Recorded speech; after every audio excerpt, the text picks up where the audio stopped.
Hello everyone, welcome back to another episode of the TechGuy podcast, episode number 29. And this is going to be a short, simple, and only one topic related episode that obviously you got it. We are going to talk about Google event made by Google 2025. So, we will be talking about Google's Tensor chips, which is high end performance, you know, basically for the Tensor fans out there. IP68 again never had done to any kind of foldables. Then we are going to talk about how companies like Apple trapping people in their wall gardens. You know, this is what Google is doing. You know, trying to make everything so much better. Let's just start.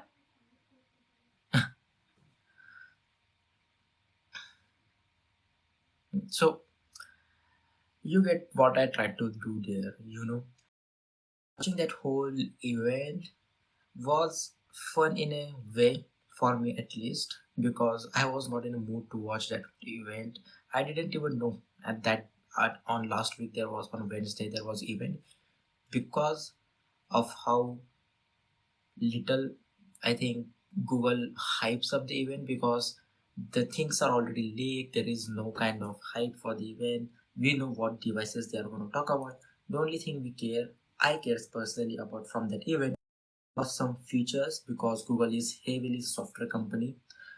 They do go and make new features. The camera is good. We know pixels are really good at what they do ultimately. But I didn't expect this level of cinema from that whole event. I enjoyed it. The last week talk, like seeing all those memes. Jimmy killed it. Okay, because of him, at least the event was watchable for me. But apart from that, I think let's just dive into the whole.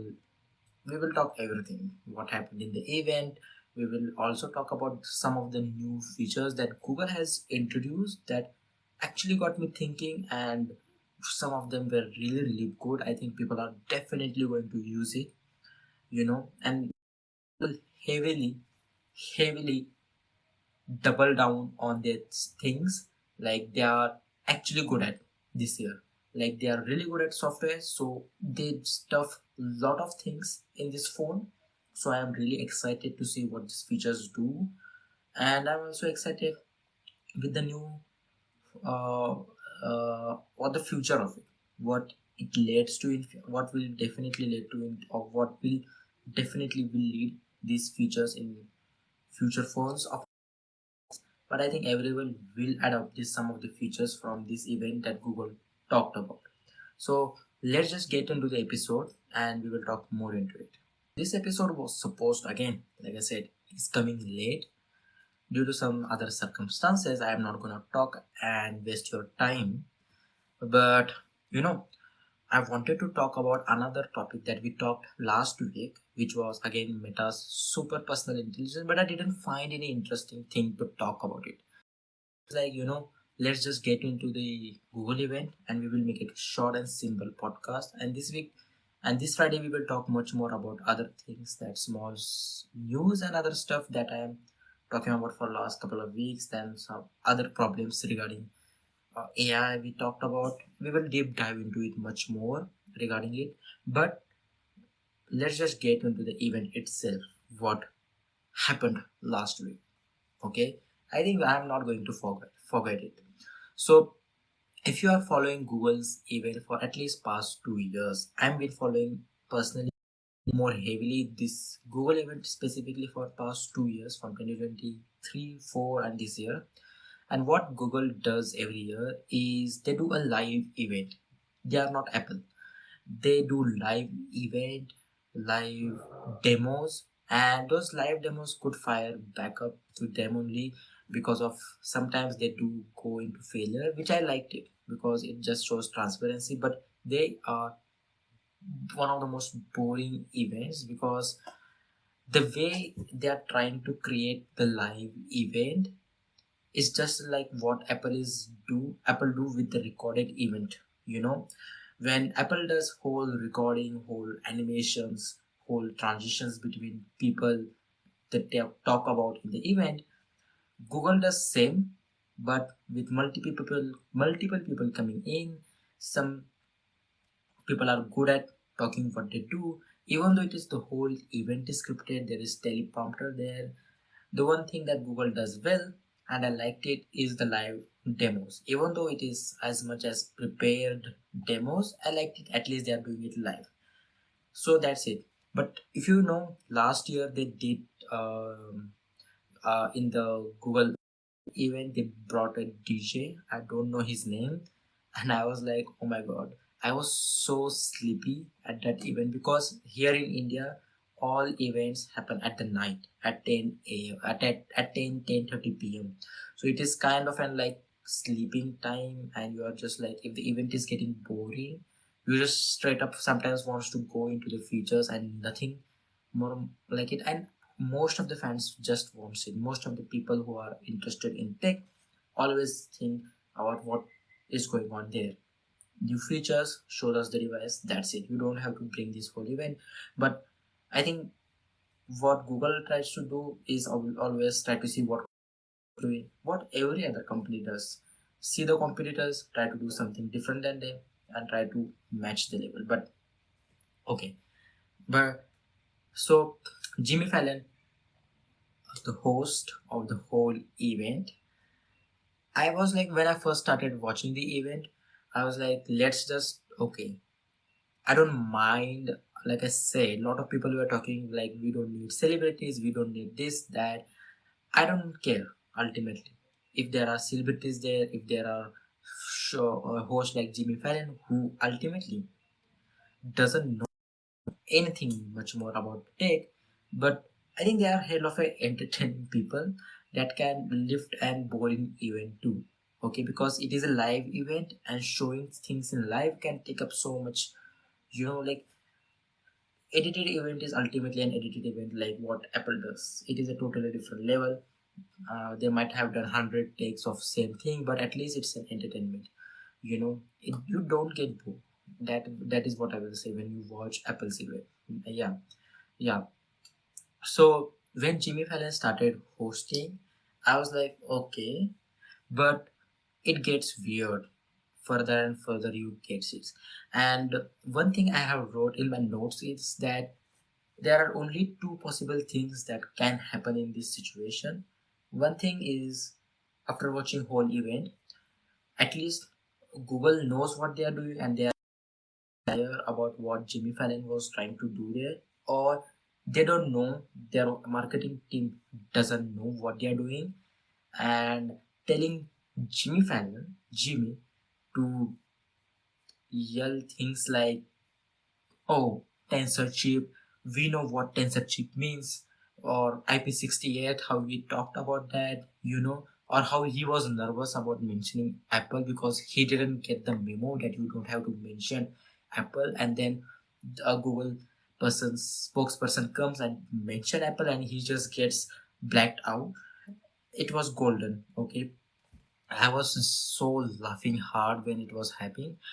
I, I was like, okay, this event is going to be a really good one. At least it is entertainment, and we can talk about features later, but at least let me enjoy this. And so many memes and so many stuff was happening. But like I said, one or two things. They don't know what they're doing, or they know what they are doing, and it is kind of a satire thing. I hope it is the second one. But ultimately, there were the way they were integrating ads of celebrities like Lando Norris was there, Stephen Curry in the last one, which was again one or two things. I like the ads, but I don't get the features what they're trying to show. Specifically the Stephen Curry ones. Steph Curry ones feature like the Fitbit they try to show. I was like, what the hell they are trying to show there? Because it did not occur to me what they're trying to show there. At least the Landon Norris one and the NBA player, I don't know his name, sorry, but I'm as like I said, I'm an F1 fan, so I know Lando. But at least the Lando Norris one, at least there was some kind of showing what they're trying to get. I get it what they're trying to show, but there were some other ads, and then there was a song Brothers again. we know that uh, they like I know that what they're trying to show there, you can make music videos with your phone. Yeah, we know that. We know what you can make with your Pixel phones. You don't. So ultimately, the ads are okayish. They are not down bad, but I will say, but they don't. They are not like striking. Okay, they are not like, oh no, I'm going to remember it for like couple of years. Like how good that ad was. At least till the next year. Okay, so I was like integration of celebrities, telling them how good feature is. Alex Cooper, I think her name was, that she was, so at least that one was good, that integration, because uh, I like the features what they were showing. That is why I think that the whole segment was really interesting for me. But let's get in, like, apart from these whole things what was happening in the event. Ultimately, I liked it, I enjoyed it. I think everybody just had a laugh.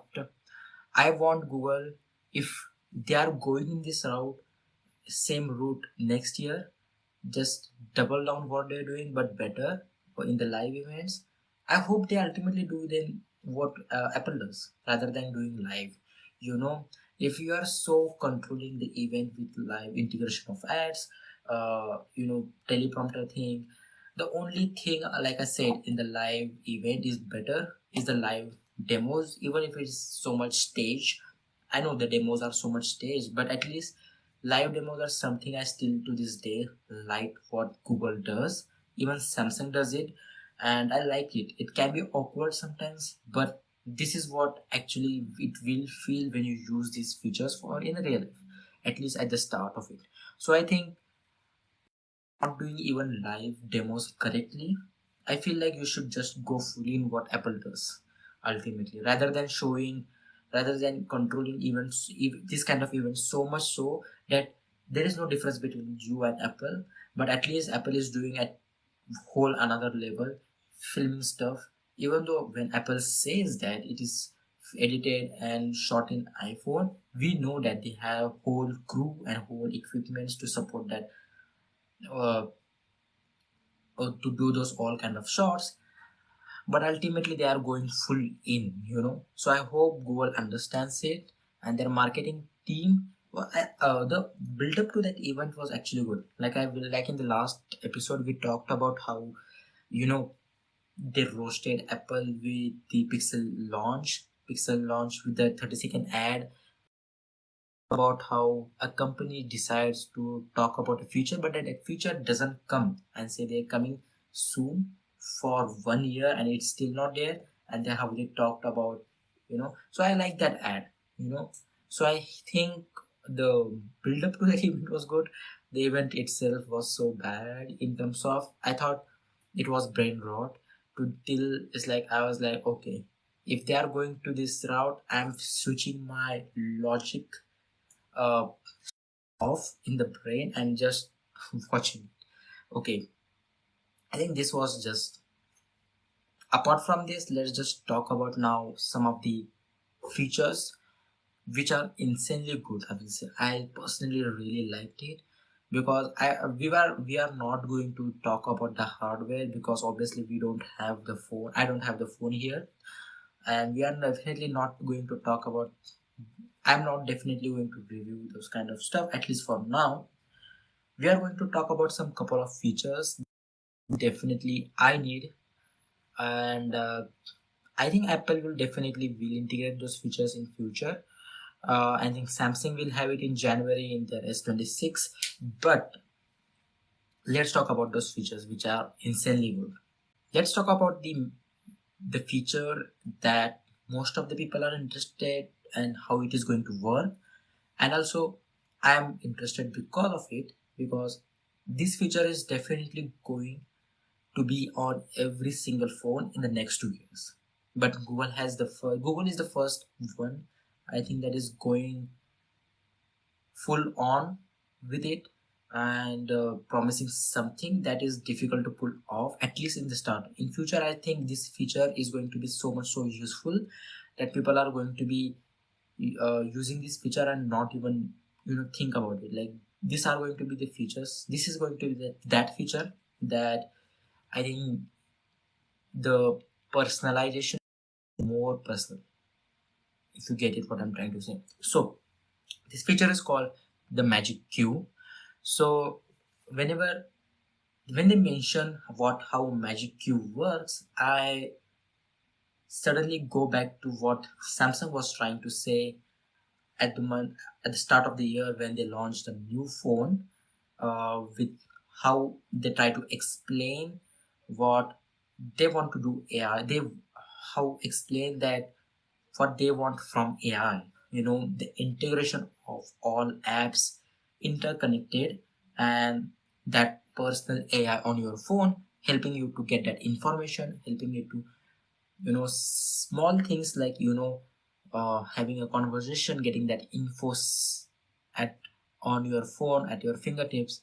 You don't have to look, and you don't have to spend time on reading your emails. It is kind of a personal intelligence, personal AI to your inbuilt phone. But it was when Samsung announced it, obviously it was not as much what Google has trying to say in this one, because when Samsung announced it, it was restricted to the areas of Samsung only. And I think coming in future, I think all apps and developers will adapt it. But what Magic Cube does, Magic Cube is simply kind of an suggestion, but at a next level, I will say.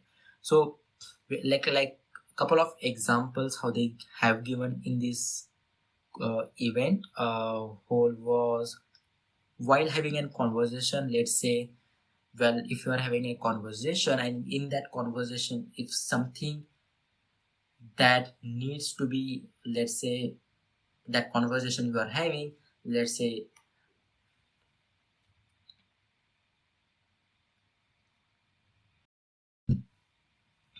so Magic Queue is kind of a, let's say, everything is connected. So your Google own apps, basically Gmails, docs, messages, so everything is kind of like interconnected, like at least Google was.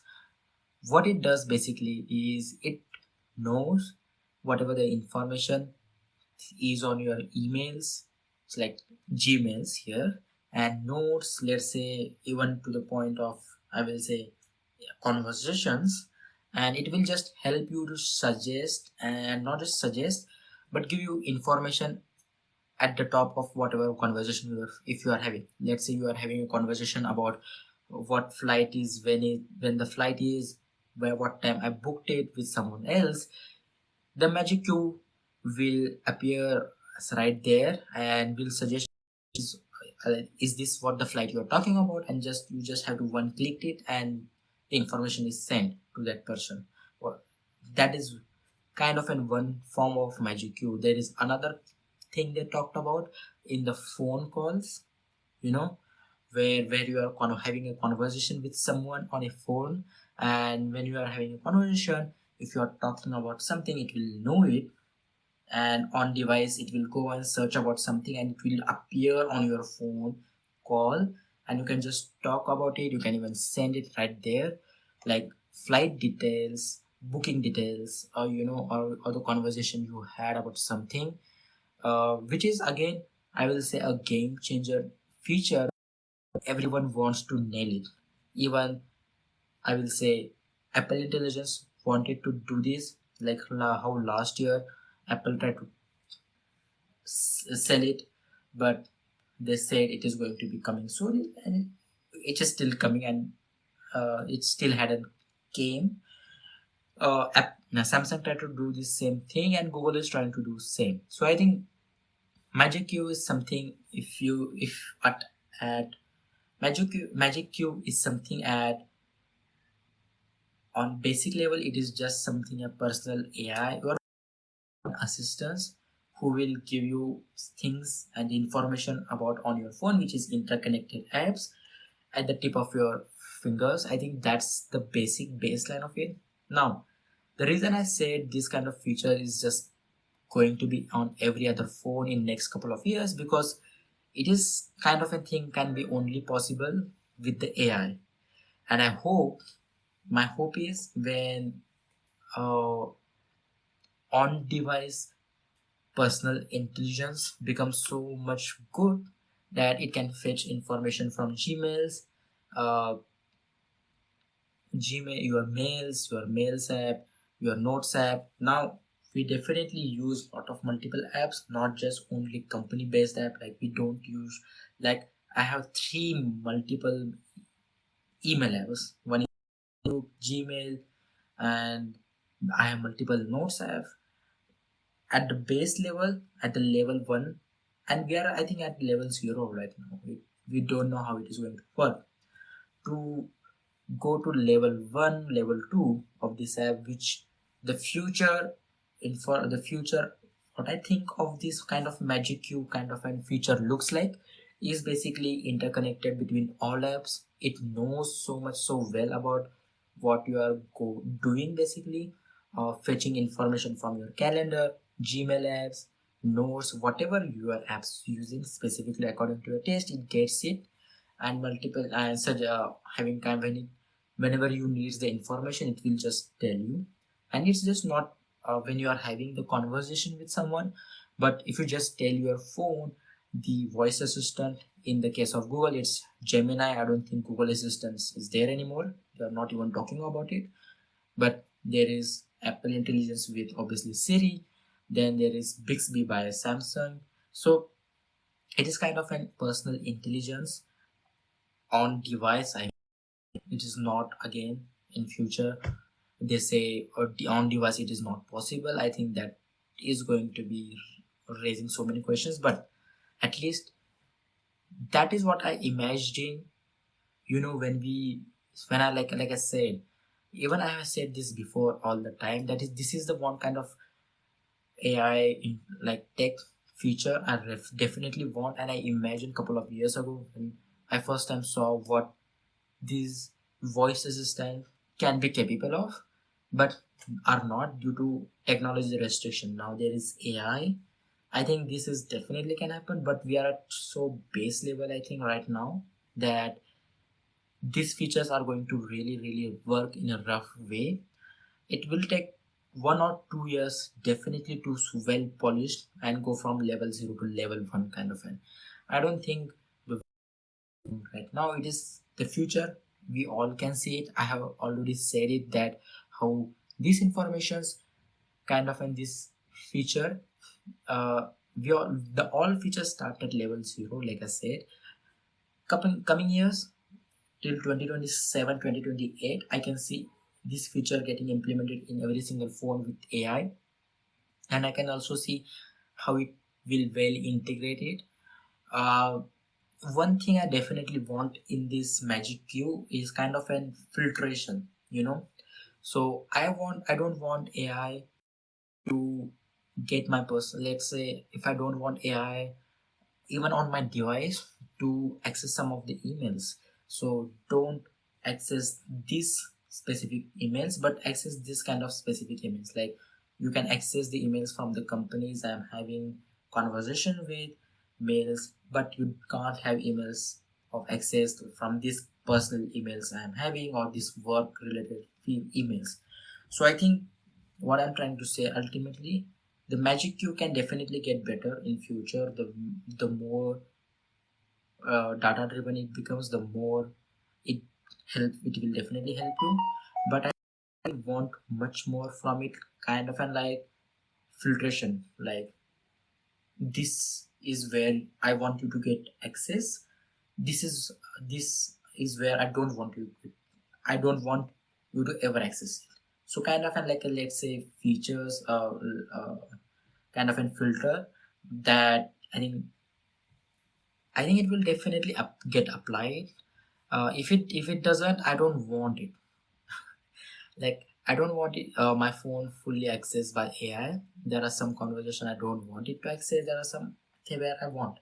So I think having the filters about where the AI can access, to just get to know what this AI is getting access from my information, from my data. I don't want it everywhere. I think there are certain people who don't want it. I think there are certain people who want it so bad that they want to have everything done by it. And there are some people in the middle. So I think there are range of people, like I say always. So this feature again, uh, I will link down in future. I think definitely people who are going to do review of it, you can go check out their videos how well these features are going to work, especially the Magic Q one. So it is kind of a big feature, like I talked. That's why I talked about this feature early on, because all companies are trying to nail this feature for past from from last year only. So Magic Q is there.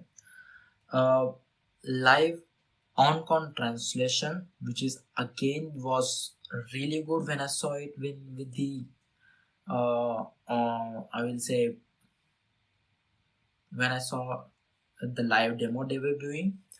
One of the best things about live translation,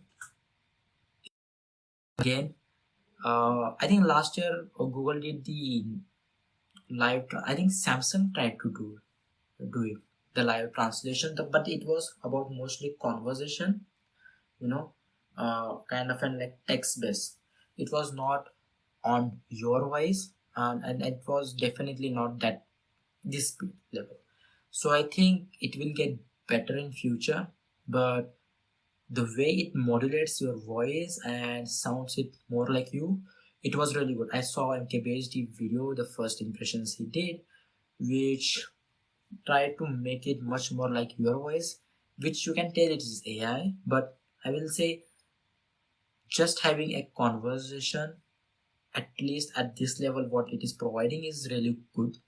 So I hope, again, this is one of the feature, like I said, is going to be on every single phone in future years. I think live translation is one of those people are definitely going to use more and more, because I rather than like I have seen people use multiple devices just for live translating, where they when they go to another country which doesn't speak their language, even English.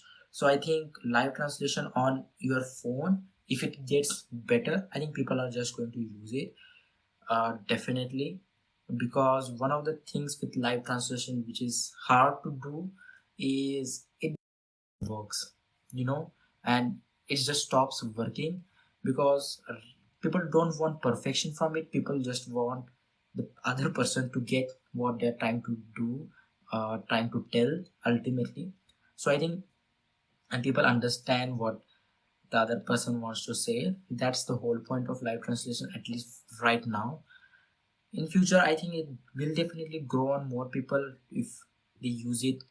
I think the ease of use is really important. How the UI, how the user interface will get designed around live translations, or there are going to be a new devices. You know, one of those devices where they are right now, where earplugs, those kind of things can be definitely in future. But on phone live translation on call is one of the most, I think, demanding features that we are trying to get it from last year only. So it is there. uh, Now we will go with the camera, new camera features. That one of the couple of features like I really liked one. Let's talk about some of the camera features. So camera taking features, not, we will go talk about editing one later on, but I think the camera, we will talk about the camera coach right now. So it sounds and it does what it is in the name. It is a camera coach. Basically, it's just suggests what kind of photos, what kind of angles, what kind of, modes you can use to take a better picture, basically. So Alex Cooper in the event tried to take a Jimmy's, that when they were doing a live demo. According to demo, what I can see is basically there are two things that are coming together to make this happen. One is Gemini, definitely the AI is working for you, but other one is having the conversation with it. What kind of photo you want to take, what kind of, that is one part of it. And another part of it is, it is not doing everything for you. It is just a guiding force for you, I think, because when I heard camera coach for the first time before they did the whole live demo, I thought, okay, it is, you just have to point it and it will take photo for you. No, it is like a kind of a basically a coach who is guiding you to take what kind of photo you have selected and what kind of photo you want to take. So whenever you, there is small dot at the upper left corner, right corner at the, whenever you open the camera, and where, and there is the camera coach. When you turn on that feature, it gives you multiple options of how on the camera you can take the photo, and in that multiple options you can select one, and after selecting what kind of specific feature you want to take, what it does is gives you multiple steps. So it's like 4 steps to take that camera feature, and to take the, sorry, 4 steps to take that camera, to take that specific photo you want to take that you have selected. This is kind of photo you want to take, and it guides you, like in the step 1, do this kind of step, go closer to the subject, or select portrait mode, or select 2x 3x telephotos or wide angle, depending what kind of photo you are going to take. And that is how it works. Basically it guides you, and you have to select those modes, options, uh, go further to the subject, go little back of the subject, downwards, depending upon what kind of angle you have selected. So I personally really liked it. The reason why I liked it, because not because what it is right now, but what it can become in future. Again, like I see this camera coach can become much more like a guiding thing. Right now it is kind of an, I will say, um, just works some on basic level, like it's a level 0 kind of a feature. See, it is working, and a guiding coach which is guiding you ultimately to take and know much more about your camera. Like let's say if I'm going on my phone, let's say pro camera feature, you know, if I'm using pro camera feature, knowing what is ISO, what is shutter speed, and telling it how, what kind of photo I want, and it is guiding to you, and ultimately you are doing the steps. It is kind of a, like a person besides you teaching how camera works, but ultimately it's in your phone. I think the ultimate application of what I can feel it and what I want is to works really good in, if it works really good in pro camera, you know, basically if I want to take this pro camera one, like changing the like a shutter speed, aperture, you know, or ultimate, the ultimate thing I want from it is, if I can connect my phone with a camera, and and the camera feed is coming to my phone, and my phone is telling me, if I tell my phone that the AI, this is what kind of angle and photo I want, and it just tells me in multiple steps, like this is how you can achieve it, and I do it and I learn from it. So I think it is, this is the ultimate application I think it can go, and I want it in a that way. You know, right now it's like basic, and I think on general public will definitely get help from it. People who are learning, or not just learning but trying to take better pictures, if it can helps you, definitely. Right now of what it is, I think it is good at what it is right now. So I think camera coach is one of the most I really like feature. Then the another feature I really liked after taking the photos is the editing one, because it is a game changer one, I will definitely say. Now, if you know, for past couple of years, phones editing software are getting so much better, like even third party software, but in, like in-app phone features are ultimately good, I will say. They are on base level, which does most of the better jobs for everyone. So when these companies are providing more and more features, but people only want point and shoot cameras which can just take better photos. But one of the things that this feature, the new editing feature, that just solves just the, I will say, the gap between, the person who wants and a good edited photo. Just like past 2 years, how companies are providing features like eraser, just tap and the whole picture will go on. Now it's just getting so much so better. You just have to tell it, you know tell the Gemini, in the case of Google here, just to tell it, this is the feature, this is what how I want this photo to be edited. Like, I want sky to be blue, more bluish sky. I want the shadows to be much more down. I want more brightness, or I want much more vibrant photo, because it's kind of a dull one. So it can do editing for you ultimately, which I really liked. And in the demos, the way it shows, it is totally not trying to change photo.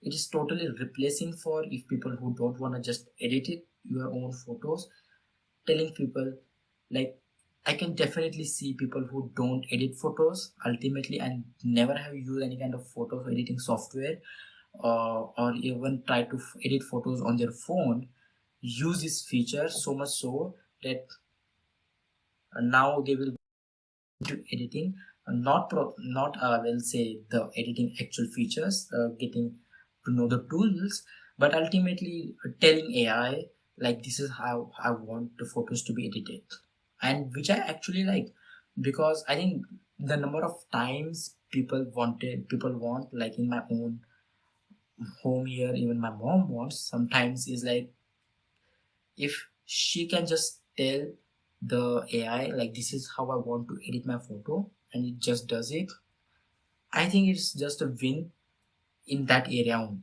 It's like the general audience who does not edit photos, I think it's going to be really good there. uh,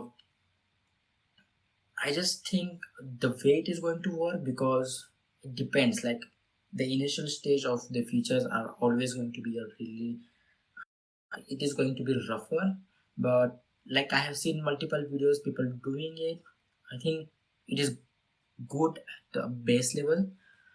Let's see, but I really want this feature again. One of those features is like, really want to be on all phones in future, like in couple of years, this feature is going to be like in all devices, I hope, because like I said, what AI is doing ultimately here with this, with getting integrated in these all new old features that were already there, and AI is just making much more accessible. People who were, it was like kind of a barrier for those people who just wants a good edited photo, but they don't want to go in ultimately. It's just sometimes once in a week, once in a month, or once in a year, they just take a good photo, one or two editing stuff to be done, and they don't want to tell other people, or just like do it on our own. Editing software can be hard. So I think it is one of the most really good features that they talked about in the overall feature segment about cameras, which I really like. Also, like, true tones, what they talk about, you know the there is now 50 megapixel portrait photos you can take it, which is again insane. I don't know how sharp and how in depth, because one of the best things a portrait camera do is giving you the depth and the crisp quality of how the background and foreground, basically the front and back, you can how make it better. uh, Apple does insane good jobs about it. I have yesterday only taken multiple photos up from portrait, which Apple has nailed it. I have not used Pixel ones, but Samsung also does really well with the portrait ones. So if 50 megapixel portrait is there by new Pixel phones, and Pixels are actually good at making photos, so I hope, I am really excited to see the results of what the 50 megapixel portraits are going to be done. But yeah, portraits are one of the features that if you nail it, uh, it can be really good. I like taking portrait photos. Like I take multiple photos like this. uh, if you are seeing it on the screen, I will show you if I can get it. But so I think these are one of the features. Couple of features I definitely like, and I want 100% this to be features. I think these are the features that are definitely going on one way or another, get implicated to all these get will definitely, I will say, will get implemented in all the devices, especially all flagship devices. Now Apple will definitely have it, Samsung will definitely have it on their high-end devices, and all the other companies like Nothing, Vivo, Oppo, Redmi, you know, Xiaomi, Poco in India. I think, I don't know, Poco sells in US or other countries, but these are some of the brands that mid-range kind of, and like I want in every other phone, because it can be implemented, I think, with the new AI going on. So that's there. So these are some of the features I definitely like from, and Google definitely double down, like I said at the start of the podcast, Google definitely double down on features that they are really good at, especially the software ones. So that's there. Couple of features they also talked about, which are again coming soon features, like the Fitbit one. I definitely didn't get what it is. Yeah, it is in the premium version. First of all, you have to take, you not just have to buy the Fitbit, but you actually you have to take the subscription. I think if it's in the premium version, uh, if it's something good and something kind of an good to about that features, because I think Apple also announced something called Health Buddy or Buddy kind of an feature on their Apple Watch. So I think that is what I'm excited about, that those feature getting good at future not right now. It feels so dumb to say what they are trying to show right now, but I can see the potential, but I didn't get what, at least right now, what they're trying to do with the Fitbit. So that is there. Apart from the whole, they really try to talk about Apple, like how they talked about Apple's wall garden.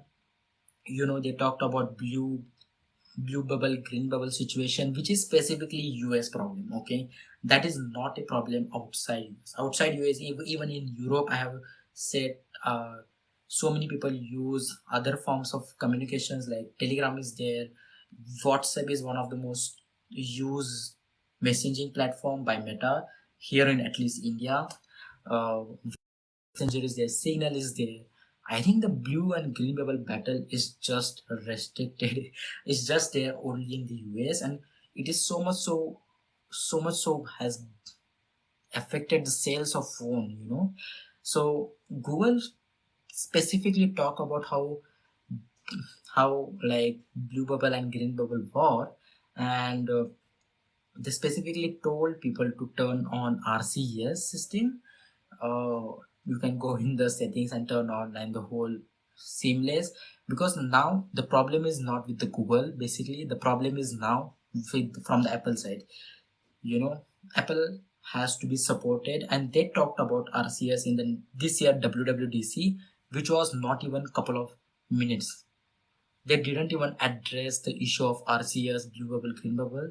They just talked, we have introduced RCS. So I think this kind of marketing, like I said, feel forced from Google, but they had to do it, because in the US market, if they had to gain people's, kind of an to make people change the device, or not make blue bubble green bubble battle so bad that people are that is the deciding factor, which is again so much so silly. Like, I will say definitely a silly battle, but again, it is just in the US. Again, they talked about, like I said, RCS. They also mentioned about wall garden, you know, which is again, we know it on the internet for like couple of years. Google mentioning it is like kind of a big deal.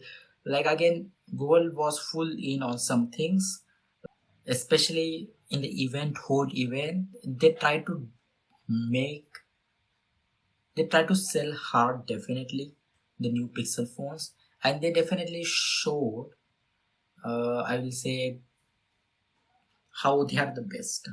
Like one of the one of the words that are much more repeated in the event was how they are the best in photography, how they have got award, which is again what Apple does, I will say, every year. How they talked about we are the best, how this one is better than the last one.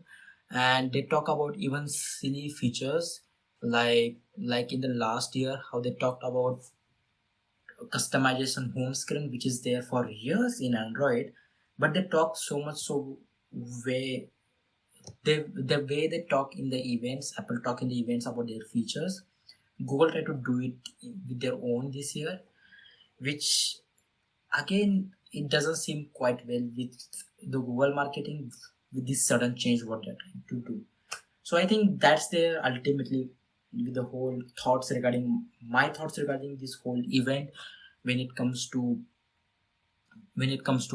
again, I will say, uh features, like I talk couple of features here, couple of, like, say, events, like, ultimately definitely Google try to double down on what they are good at, which is again software. They try to make their hardware better too with IP68, which is again good for foldables, I will say, because I'm not kind of a big fan of foldables, which even if I want to buy it, I will not, I will say, at least for now. um, the way I use phones, then yeah, that's it, I will say. These are my kind of like thoughts regarding events. Ultimately the event was fun, I will say. What Google was trying, like I said, when I was watching this event, I just focused on, okay, what are the good features they're talking, that's it, you know. So that's there. One thing I got into is the pricing. I think pricing should be, lower. Like at least $100. Like I think for past 2 or 3 years, the pricing has been same for every other flagship phones, and I want kind of an the pricing to be down. For flagship phones, the if the like I know I'm not saying the pricing should be down like couple of $100, but at least $100, like 999 is where the flagship starts. I think if 899, if the flagship Pro one starts from 899, and uh the XLs starts from, I think, I like the peak 1 TB, I think 1 TB, right? 1 TB storage and 12 or 16 gigs RAM. I don't want it more than $1,200. Yeah, it goes higher, I think, than that. So I want a pricing range down, definitely. So yeah, that's are my thoughts regarding the event overall. I liked it. I think these features, like I said in this video, are going to be really affecting the whole next couple of years. About these are going to be carried the next couple of years, like how the AI is getting integrated in all the old features of the phones, and I think that is definitely going to be more and more in the next couple of years. And I'm excited what is Apple has their in their new iOS, not iOS, in the new iPhone they are launching this August, September. Not a long time to go now. So yeah, this is it for this week's episode. It is short. We only talked about Google this episode. I know it, but did not wanted to miss this week's episode, especially what happened in the whole week. We had fun. We made memes. Uh, Let me know your thoughts regarding the whole event. What features you like? Features are you willing, like, if this feature was just in this Google one, will you change it? Like there are some features are definitely, if some like Apple don't adopt it in 1 or 2 years next, I think this there are some of the features. These are one of the most features. I might get another phone like Android. I will definitely be getting another phone, but like I said, uh, this is kind of can be the future for me to use much more Android rather than iPhone right now. So let's see what Apple does with iPhone 17. They are also launching iPhone 17 Air. I'm interested in that the next month, and I'm also interested in one what Samsung does in January, because they are going to go full in next year, because we know Samsung does it. But yeah, these are my thoughts, ultimate baseline thoughts about the event. Let me know your thoughts. I think we will talk much more new AI features, new AI questions, like we talked couple of episodes back. How I think we need to more discuss regarding how AI is affecting, like I say, internet, the dead internet theory, or couple of questions, hard questions that I don't think in one episode that can be answered, but at least uh, getting into those questions are really important. Questions like what are going to be jobs, how are going to jobs get affected by AI. Definitely go subscribe to my newsletter, which I am going, let's say, going much more technical regarding AI and how technically affecting AI, in how technically AI is helping and how it can affect the job of IT, at least in the IT sector, because I am going to do that on the newsletter. We making new software, and it will help me to judge how AI is getting really good. And and we are also going to talk about how we are going to stop AI making fake videos, specifically not mentioning it if it is AI or not, because like I said, videos are getting so much so better that we can't tell the difference between what is real and what is not, and that is not a good thing in couple of years, because these companies, like I said, are not caring.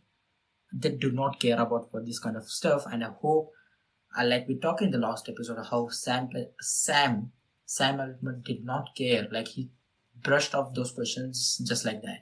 So I think it's our,